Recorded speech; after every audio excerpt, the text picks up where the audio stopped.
Ovom prilikom želim još jednom da pozovem slovenačke investitore da dođu u Srbiju.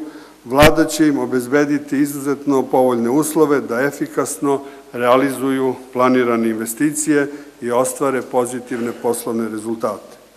U tom smislu Vlada Republike Srbije namerava da u 2009. godini sprovede niz mera usmerenih na poboljšanje poslovnog ambijenta u Srbiji. Prvi paket mera odnosi se na giljotinu propisa koja će doprinoti povećanju efikasnosti u raznim segmentima poslovanja preduzeća koji su vezani za administriranje države.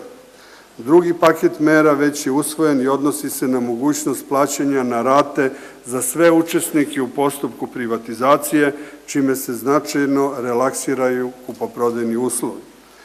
Takođe, razmotrit će se i mogućnost besplatnog prava korišćenja zemljišta i infrastrukture u nerazvijenim opštinama, kao i preferencijalni poreski tretman za nove proizvodne kapacitete koji zapošljavaju više od 100 radnika.